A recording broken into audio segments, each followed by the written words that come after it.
All right, Wayne, can you tell us what the club's decided to in regards to Cade? Yeah, we've taken the early plea. What was the thinking behind that decision in the end? Well, obviously you're going to do 9 weeks if you lose. So 7 weeks is, tough enough without putting another 2 on. There's no guarantees, and so it was Cade's decision in the end. We left it to him. We've totally wanted to support him. We don't feel it, deserved 7 weeks. It was a collision. They happen in rugby league. It's a contact game, and whilst at the same time we got a young player with a broken jaw, we understand that, but it wasn't because it was malicious or intentional. But weighing it all up, and as I said, it was Cade's decision in the end. We knew the club was right behind him if he wanted to go the extra 2 weeks and take that risk. He would have finished up with 5 anyway, so he thought he was better off taking the 7 and rather than having to do the 9 if it doesn't get up. Was it disappointing considering there were other shoulder charges that didn't get anywhere near as severe a punishment? Oh look, part of the relevance there is that there's a pretty serious injury on your hands.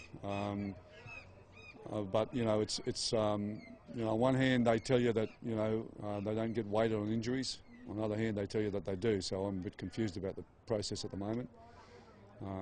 Because when Cade got suspended some time ago for lifting his knee, I was told in a phone hookup I was on that injury didn't come into the equation of the penalty.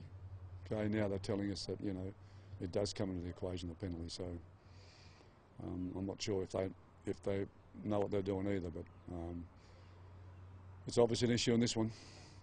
Should it, Wayne? Should it be taken into consideration? No, I don't believe it should. I didn't think it actually happened that way. But that's, if you look at the tackle and you look at it with the amount of detail that we have, what you see is a collision. Cade Snowden never advanced his position, never lifted an arm. Okay, it happens in rugby league, and unfortunately, it happened here. And if you look at some of the other instances on the weekend where another player's got a 3-week suspension, you'll see that's a whole different, form of a shoulder charge. But the important thing with Cade was that he was 1.5 metres from him. He was planted, his feet were together, his arm was by his side, and it was a collision. Kid was coming out of dummy half. But, the unfairness with the system, and it's not about, crying about spilt milk here, but the unfairness with the system is that Cade can't go down there and defend that position. We've got one group's put him out, which is the livelihood of his game, okay? But we've got no right to defend that in the sense unless if we defend it and lose it, we get another penalty. And that's the part that's got to change. Players have got to have the right to defend themselves. The old system was much better there. You had the right. You didn't get another penalty when you turned up with the judiciary, and that's unfair. And we've all got a right to defend ourselves, and they've taken that right away, in the sense that there's a risk factor involved. You get an extra 2 weeks for that after you've done 7. That's a pretty tough call, and we need to look at that. Part of it, well, they didn't want everybody going to the judiciary. Well, if you deserve 3 or 4 weeks or 2 weeks, whatever, you're not going to go to the judiciary. We're not that silly. But we do have a right to defend our player without the advent of an extra penalty being placed upon him. And that's the only reason we're not there. Not because we don't believe in what the process. It's not because we don't believe in Cade's position and what we saw and what we honestly believe. But the fact is, there's another 2-week penalty on top of 7.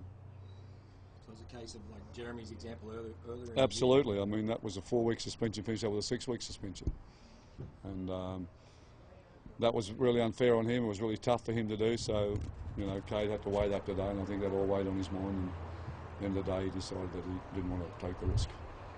Makes it even tougher, Wayne, given the circumstances of the season, only a couple of games to go as well. Oh well, that's football, and could have been an injury or something else. And so I'm not worried about that too much. It's nice to have him, but we have him. We can get on with life. Are you expecting to have Wayne, Willie, and Jeremy back into the side this week? I think we'll get Willie back. I'm not sure about Jeremy. We'll just have to wait another couple of days. And obviously, big game against the Broncos on Friday night. Last 2 games of the season, the Broncos, this is pretty much their season on the line. They'll be giving obviously everything as we will. Yeah, that's right. It's a big game. It was always a big game against the Broncos, a long rivalry between the both clubs, so that's just a take 'em.